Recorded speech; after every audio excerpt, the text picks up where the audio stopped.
లోపల ఉండేటువంటి అగ్ని నశించిపోవాలి, అది చల్లారిపోవాలి. చల్లారిపోయే వరకు నా మీద నీకు కోపం ఉంటుంది. అపకారం చేసిన వాడిని, అపకారం పొందినవాడు అర్థనామాలతో సత్కరించిన, అర్థమానాలతో సత్కరించినప్పటికీ అటువంటి శత్రువుపై విశ్వాసం ఉంచకూడదు. దుర్బలను వారు చేసిన పనులే భయపెడతాయి. ఇంతవరకు నేను నీకేమీ అపకారం చేయలేదు, నీవు కూడా నాకేమీ అపకారం చేయలేదు, మన ఇద్దరం స్నేహితులమే. అందువల్ల నేను నీ ఇంట నివసించాను. ఇప్పుడు నేను నిన్ను నమ్మలేను అంది. అప్పుడు బ్రహ్మదత్తుడు ఇలా అన్నాడు, కాలమే అన్ని పనులు చేస్తుంది. కాల ప్రభావం వలననే వివిధ క్రియలు జరుగుతుంటాయి. మరి ఎవరికి అపరాధం చేసినట్టు? మరణము జననము సమానంగానే జరుగుతుంటాయి కదా. అందరూ కాలం కారణంగా జన్మిస్తారు, ఆ కారణంగానే మరణిస్తారు కూడా. కొన్ని ప్రాణులు సామూహికంగా మరణిస్తాయి, కొన్ని ఒక్కొక్కటిగా మరణిస్తాయి, కొన్ని చిరకాలం జీవిస్తాయి. ఇంధనాన్ని అంటిన నిప్పుల కాలమే సర్వప్రాణులను దహిస్తుంది. పరస్పరం జరిగే అపరాధాలను కూడా నీవు కారణం కాదు, నేను కారణం కాదు. ప్రాణులకు ఎప్పుడు సుఖదుఖాలను కలిగించేదే కాలమే కదా. కాబట్టి పూజని స్నేహంతో స్వేచ్ఛగా ఏ బాధ పడకుండా ఇక్కడే నివసించు. నీవు చేసిన తప్పు నేను క్షమించాను, నీవు కూడా నన్ను క్షమించు అన్నాడు. పూజని ఇలా అన్నది, కాలమే అన్నిటికీ కారణమైతే, ఎవరితోనూ ఎవరికీ వైరమే లేకపోతే, తమ వారిని ఎవరైనా చంపినప్పుడు ఆ హతుడి బంధువులు ప్రతీకారం ఎందుకు తీర్చుకుంటారు? అయితే మళ్ళీ ప్రశ్న ఎంత బాగుంది చూడండి. కాలమే అంటే ఎందుకు ఇట్లా అవుతుంది? అయితే అంటే కాలం వల్లనే మృత్యువు, సుఖదుఖాలు, పెరుగుదల, తరుగుదలలు జరిగినట్లయితే గతంలో దేవతలు, రాక్షసులు ఒకరినొకరు ఎందుకు చంపుకునేవారు? వైద్యులు రోగులకు చికిత్స చేయాలని ఎందుకు అనుకుంటారు? కాలమే కదా. వాళ్ళకు రోగం వచ్చిందని ఊరికే ఉండొచ్చు కదా. కాలమే అందరినీ చంపుతుంటే మందుల వలన ప్రయోజనం ఏముంది? శోకమోహితులైన వారు ఎందుకు అంతగా విలపిస్తారు? కాలం వరగదా పోయారు. కాలమే ప్రమాణమైతే కర్మపరులకు విధి నిషేధ రూపమైనటువంటి ధర్మాచరణం ఎందుకు చెప్పబడుతుంది? రాజా, నీ కుమారుడు నా బిడ్డను చంపాడు, నేను నీ కొడుకును హింసించాను, ఇక నీవు నన్ను చంపటమే కదా తదుపరి విధి. కాలమేం చెప్పేసి నన్ను చంపుతావు, నువ్వు చెప్పిందే నీకు చెప్తున్నా నేను. అందుకని కాలం అంటావు. అందుకని నేను పుత్రశోకంతో నీ కుమారుడి పట్ల పాపం చేశాను, అలాగే నువ్వు నన్ను చంపుతావు. ఇక్కడ ఒక తత్వం ఉన్నది, చెప్తాను విను. మానవులు ఆహారం కోసం, ఆటల కోసం పక్షులను కోరుకుంటారు. ఈ వధ బంధనాలు తప్ప హేతుబద్ధమైనటువంటి మరో సంబంధమేమీ లేదు. వధ బంధనాల భయం వల్లనే ముముక్షువులు మోక్ష తంత్రాన్ని ఆచరిస్తున్నారు. జనన మరణాల వలన కలిగేటువంటి దుఃఖం భరింపరానిదని వేదవేత్తలు అంటారు. ప్రాణాలు అందరికీ ప్రియమైనవే కదా, సంతానం అందరికీ ఇష్టమైందే కదా. అందరూ దుఃఖం వలన ఉద్వేగాన్ని పొందుతారు. అందరికీ అభిష్టమైనది సుఖమే కదా. బ్రహ్మదత్త, ముసలితనం దుఃఖం, అర్థనాశనం దుఃఖం, ఇష్టం లేని వారితో కలిసి బ్రతకటం దుఃఖం, ఇష్టజన వియోగం దుఃఖం, వధ బంధనాల వలన జనులకు దుఃఖం కలుగుతుంది. స్త్రీ కారణంగా లేదా స్వాభావికంగా కూడా దుఃఖం కలుగుతుంది. సంతానం వలన కూడా ఎప్పుడూ దుఃఖమే. అంతేకాదు, దుఃఖ స్వభావం తెలియని ఆ అమూఢులు తమ భావాన్ని పెద్దల ముందు గొప్పగా ప్రకటిస్తుంటారు.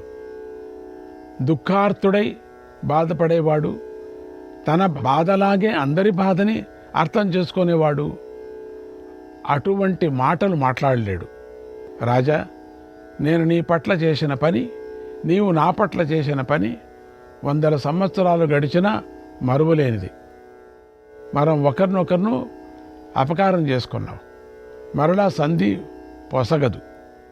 నీ కొడుకును తలుచుకుంటున్న కొద్దీ నీలో క్రొత్త వైరం పుడుతూ ఉంటుంది. శత్రుత్వపు అంచుల దాకా వెళ్ళినవాడు మళ్ళీ స్నేహం చేద్దామన్నా కుదరదు. పగిలిన కుండ మళ్ళీ అతకొత కదా. విశ్వాసమే దుఃఖహేతువు అని అర్థశాస్త్రాలను నిశ్చయించాయి. పూర్వం శుక్రుడు ప్రహ్లాదునకు 2 గాథలు ఇలా చెప్పాడు. తేనె మీద శ్రద్ధతో ఎండుగడ్డి కప్పిన కూపాలలో పడి ప్రాణాల మీదకు తెచ్చుకున్నట్లు శత్రువుల సత్యాలపై కానీ అసత్యాలపై కానీ విశ్వాసం ఉంచిన వారు చంపబడతారు. ఏ వంశంలో అయినా దుఃఖహేతువైన వైరం ఉన్నంతకాలం శాంతి ఉండదు. ఎవరో ఒకరు దాన్ని కదుపుతూనే ఉంటారు. కాబట్టి వంశంలో ఏ ఒక్కడు జీవించి ఉన్నా ఆ వైరం కొనసాగుతూనే ఉంటుంది. రాజా లోపల వైరాన్ని దాచుకొని కొందరు పైకి తీయటి వాక్యాలు పలుకుతూ ఉంటారు. నిండుకుండను రాతిపై పడవేసి బద్దలు వేసినట్లు నేతిపై రెల్లుగడ్డి కప్పి ఊరికే ఉన్నట్టు. ఎప్పుడైనా పొగ వేయచ్చు కదా, ఎప్పుడైనా పొగ పెట్టచ్చు, ఎప్పుడైనా అగ్ని పెట్టచ్చు. తీయగా కప్పాను అంటారంతే. ఇది నేను నమ్మను. అందుకని బద్దలు చేసినట్లు కుండను సమయం చూసి నమ్మిన వాడిని విసిరి కొడతారు. రాజా ఎవరికైనా అపకారం చేసిన తరువాత ఎప్పుడూ నమ్మకం ముంచుకోరాదు. ఇతరులకు అపకారం చేసి ఆపై వారిని నమ్మితే దుఃఖపడేది వస్తుంది అన్నది. బ్రహ్మదత్తుడు ఇలా అన్నాడు, నా విశ్వాస విందతే అర్థాన్, నా విశ్వాస విందతే అర్థాన్, ఈహతే చాపి కించన, ఈహతే చాపి కించన, భయాత్వే కతరా నిత్యం, భయాత్వే కతరా నిత్యం, మృతకల్పా భవంతి చ, మృతకల్పా భవంతి చ. అవిశ్వాసంతో జీవితంలో దేనిని పొందలేం, ఏ పని చేయలేం. మనస్సులో ఒకవైపు ఎప్పుడూ భయం ఉంటే ఆ మనుషులు మృతప్రాయలే అన్నాడు. పూజని ఇలా అంది, గాయపడిన పాదాలతో ఇంకా పరుగులు పరుగులు పెడుతూ ఉంటే ఇంతగా ముడుచుకొని పరిగెత్తినా ఎంతగా పాదాల గాయాలు పెద్దవే అవుతాయి కదా. ఎట్లా మరి ఇంతింత ముడుచుకొని పరిగెట్టినప్పటికీ కూడా గాయాలే కదా. రోగగ్రస్తమైనటువంటి కళ్ళతో గాలికి ఎదురు నిలిచి చూస్తూ ఉంటే ఆ గాలి వలన ఆ కళ్ళు మరీ చెడిపోవటం నిశ్చయం కదా. తన శక్తి తెలియక మోహవశుడై చెడుదారిలో నడవసాగితే ఆ జీవితం అక్కడే అంతమవుతుంది.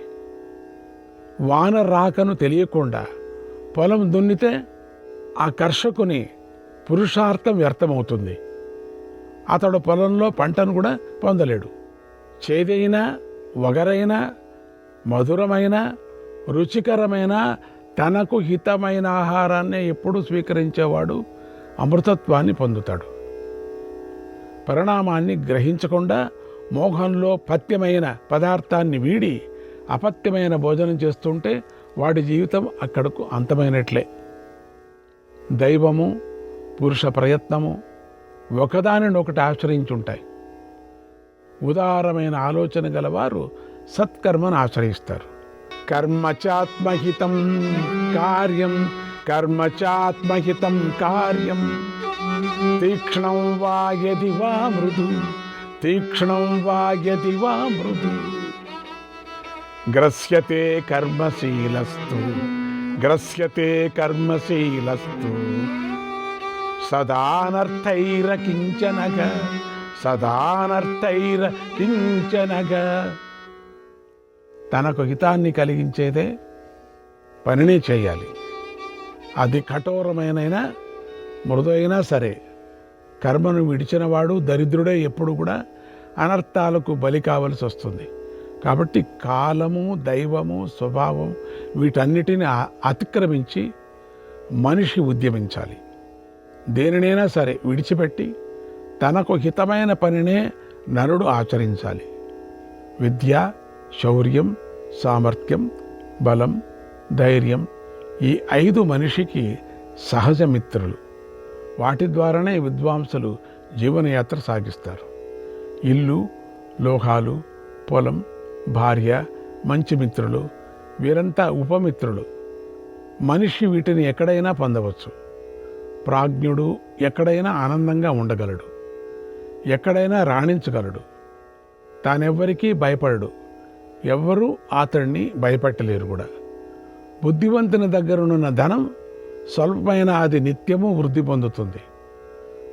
సమర్థతతో పనిచేస్తూ సంయమనం ద్వారా అతడు కీర్తి పొందగలడు.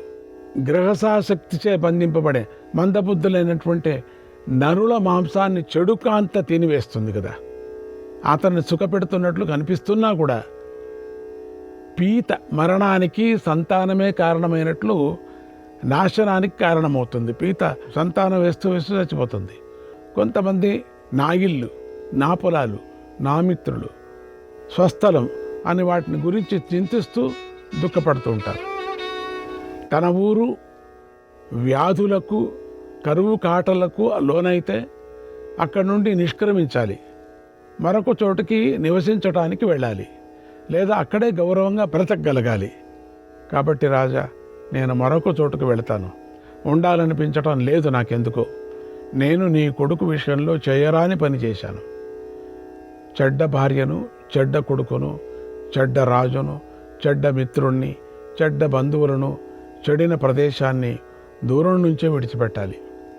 చెడ్డ కొడుకుపై విశ్వాసం ఉండదు, చెడ్డ భార్యతో సుఖముండదు, చెడ్డ రాజ్యంలో శాంతి ఉండదు, చెడ్డ చోటులో బ్రతుకు తెరువు ఉండదు.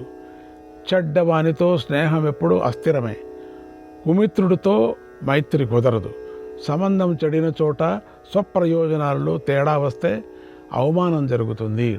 సా భార్యాయా ప్రియం బ్రూతే, సా భార్యాయా ప్రియం బ్రూతే, సపుత్రో యత్ర నిర్వృత్తి, సపుత్రో యత్ర నిర్వృత్తి, తన్మిత్రం యత్ర విశ్వాసః, తన్మిత్రం యత్ర విశ్వాసః, సదేశో యత్ర జీవ్యతే, సదేశో యత్ర జీవ్యతే.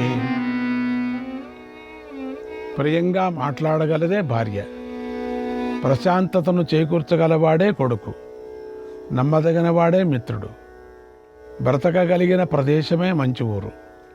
ప్రజలపై బలత్కారం లేకుండా, భయానికి అవకాశం లేకుండా పరిపాలింపగల రాజే మంచి రాజు. దరిద్రుని కూడా గౌరవింపగలిగినప్పుడే రాజుకు ప్రజలకు మధ్య సత్సంబంధం ఉన్నట్లు. రాజు గుణవంతుడై ధర్మపరాయణుడైనప్పుడు మాత్రమే భార్యాపుత్రులు, మిత్రులు, వియ్యంకులు, బంధువులు, రాజ్యము కూడా సద్గుణ సంపన్నమవుతుంది. రాజుకు ధర్మం తెలియకపోతే అతని ప్రజలు అతని దుర్మార్గం వల్ల నశిస్తారు. ధర్మార్థ కామాలకు పాలకుడే మూలం. అందుకే రాజు బాగా సావధానుడై పరిపాలించాలి. ఇక్కడ రాజు అంటే ప్రతి నిమిషంలో రాజు రాజు రాజు అంటున్నాం. ఇక్కడ భీష్ముడు ధర్మరాజుకు చెప్తూ ఉన్న మాట నిజమే, రాజుకే చెప్తున్నాడు. ఇవన్నీ రాజధర్మాలే. అయినప్పటికీ మనం తెలుసుకోవలసింది, ఇప్పుడు మన ఇంటికి మనమే కదా రాజు. కాబట్టి మన దేశానికి మన యజమాని కదా రాజు. అట్లా మనకు కావలసినటువంటి వాళ్ళే రాజు. వాళ్ళు బాగా ఉంటే కదా అందరూ బాగుంటారు. యజమాని బాగుంటే ఇంట్లో అందరూ పిల్లలు బాగుంటారు. యజమానికి చెప్పవలసినటువంటి బుద్ధి అంతా కూడా ఇక్కడ భీష్ముడు చెప్తున్నాడు. ఒక రాజు అనే ఒక నెపంతో ప్రజలకు బోధిస్తున్నాడు. ఇది రాజు అని ధర్మరాయకు బోధించేటువంటి ఒక నెపమాత్రం, అంతేగాని ఇది ముందు అన్ని కాలాల్లోనూ అన్ని యుగాల్లోనూ చెప్పేటువంటి ప్రజలకు కావలసినటువంటి ఆ యుగ ధర్మాలకు కావలసినటువంటి బుద్ధివాదన ఇప్పుడంతా కావాల్సిందే కదా. ఇవన్నీ ఇప్పుడు కావాల్సిందే. ఇంట్లో ఒక యజమాని బాగుంటే ఇంట్లో అందరూ పిల్లలంతా బాగుంటారు. ఇదంతా మన కోసమే చెప్పిన కథ ఇది. కాబట్టి ఏదో రాజుకు చెప్పింది ఏదో కొంచెం గ్రామర్ తేడాగా ఉన్నట్టుగా అర్థం కాకపోయినప్పుడు కూడా కథ మన కథనే. ఇదంతా మన కథనే. ఇప్పుడు ఇక్కడ ప్రజల ఆదాయంలో 6వ భాగాన్ని పన్నుగా వసూలు చేసిన రాజు దానిని తానే అనుభవిస్తూ ప్రజలను సరిగా పరిపాలించకపోతే ఆ రాజు దొంగతో సమానుడు. ఇప్పుడు రాజు అంటే మనం ఇప్పుడు ప్రజలంతా ఏరుకున్న అటువంటి వాడే రాజు కదా ఇప్పటి సందర్భంలో. ఇప్పుడు అట్లా చేస్తే వాళ్ళు మనం ప్రజాప్రతినిధులు ఆ విధంగా చేస్తే వాళ్ళు ఏమవుతారు? రాజ్యమంతా పాడైపోతుంది కదా. మనం చూస్తున్నాం కదా, అన్ని రాజ్యాల్లో చూస్తున్నాం మనం. కాబట్టి దాని గురించి మీరు యోచన చేస్తే మీకే అర్థమవుతుంది. ప్రజలకు అభయం ఇచ్చిన రాజు అర్థలోపంతో తానే దాన్ని పాటించకపోతే ఆ పాపాత్ముడు లోకులందరి పాపాన్ని మూటగట్టుకొని నరకానికి వెళతాడు. ప్రజలకు అభయమిచ్చి ధర్మపూర్వకంగా పరిపాలన చేస్తూ తన ప్రతిజ్ఞను పాటించిన రాజు ప్రజలందరి సుఖాలకు కారకుడవుతాడు. నిజం కదా. మనువు రాజుకు ఉండవలసినటువంటి లక్షణాలను 7 చెప్పాడు. అంటే తల్లి, తండ్రి, గురువు, రక్షకుడు, అగ్ని, కుబేరుడు, యముడుగా కూడా రాజు ప్రజలను నడిపించాలి. ప్రజలను ఎప్పుడూ దయతో చూడదగిలిన రాజు ఆ రాజ్యానికి తండ్రి వంటివాడు. అటువంటి రాజు దగ్గర దొంగవని అని నటించే మనిషి పశుజాతుల్లో జన్మిస్తాడు. రాజు దీనులను కూడా చైతన్యపరచి వారిని ఆదరిస్తాడు. అంటే వాళ్ళకి శక్తి లేని వాళ్ళకు కూడా శక్తిని కుదిరించాల. అదే నిజమైనటువంటి యజమాని లక్షణం. కాబట్టి తల్లి వంటివాడు. అప్రియులను అగ్నిలాగా దహించేవాడు రాజు. దుర్మార్గులను నియంత్రిస్తాడు. కాబట్టి రాజు యముని వంటివాడు. రాజు ప్రియ ప్రజలకు అర్ధదానం చేసి వారి కోరికలను తీర్చగలడు. కాబట్టి కుబేరుని వంటివాడు. ప్రజలకు ధర్మోపదేశం చేస్తాడు. కాబట్టి రాజు గురువు. అందరినీ రక్షిస్తాడు. కాబట్టి రక్షకుడు కూడా. రాజు తాను స్వయంగా ధర్మానుష్ఠానం చేస్తూ పౌరులను, జానపదులను కూడా రంజింపచేయగలిగితే ఆ రాజ్యం ఒడిదుడుకులకు లోను కాదు. తాను స్వయంగా పౌరులను, జానపదులను ఆదరించగల రాజు ఇహపర లోకాల్లో సుఖిస్తాడు. రాజ్యంలోని ప్రజలు పన్నుల భారంతో పీడించబడుతూ ఎప్పుడూ ఉద్వేగంతో జీవించవలసి వచ్చి రకరకాల అనర్థాల బారిన పడుతుంటే ఆ రాజు పరాభవాన్ని పొందవలసి వస్తుంది ఒకరోజు. ఏ రాజు ప్రజలు సరస్సులోని పద్మాలలాగా బాగా వృద్ధి పొందుతారో ఆ రాజు సమస్త పుణ్యఫలాలను పొంది స్వర్గలోకంలో సత్కారాన్ని పొందుతాడు. రాజా, బలవంతుల్లో యుద్ధం ఎప్పుడూ మంచిది కాదు. బలవంతుల్లో శత్రుత్వం గల రాజుకు రాజ్యం నిలవదు, నిలిచినా సుఖముండదు అన్నది ఆ పక్షి. రాజా, ఆ పక్షి అంటే పూజని బ్రహ్మదత్తునితో ఇలా చెప్పి ఆయన నుండి వీడ్కోలు తీసుకొని తనకిష్టమైన దిశగా వెళ్ళిపోయింది అన్నాడు భీష్ముడు. ఎంత అద్భుతమైనటువంటి ఈ అధ్యాయం. శ్రీకృష్ణాయ పరమాత్మనే నమః. 140వ అధ్యాయం. యుధిష్ఠిరుడు ఇలా అన్నాడు, పితామహ, కృతత్రేతా ద్వాపర యుగాలు ముగియబోతున్నాయి. లోకంలో ధర్మం నశిస్తుంది, దొంగలు కూడా బాధిస్తున్నారు. ఈ స్థితిలో ఎలా జీవించాలి అని అడిగాడు. నిజం కదా, ఇది అడగాల్సిందే. ఇప్పుడు భీష్ముడు ఇలా చెప్పాడు, భయంగా ఉంది, కలియుగం వస్తుంది కదా, భయంగా ఉంది. అప్పుడు భీష్ముడు ఇలా చెప్పాడు, భారత, ఆపత్కాలంలో పాటించవలసిన నీతిని నీకు వివరిస్తాను. ఆపత్కాలంలో దయను విడిచి అయినా రాజు సమయోచితంగా ప్రవర్తించాలి. ఈ విషయంలో భారద్వాజుడైన కణికుడికి శత్రుంజయ మహారాజుకు మధ్య జరిగిన సంవాదాన్ని ప్రాచీన ఇతిహాసంగా ఉదాహరిస్తారు. సౌవీర దేశంలో శత్రు జయింజుడనేటువంటి రాజు ఉండేవాడు. ఆయన మహారథుడు. ఆయన భారద్వాజుని దగ్గరకు వచ్చి కర్తవ్య నిర్ణయాన్ని గురించి ఇలా ప్రశ్నించాడు. లేని దానిని ఎలా పొందాలి? పొందినది ఎలా వృద్ధి చెందుతుంది?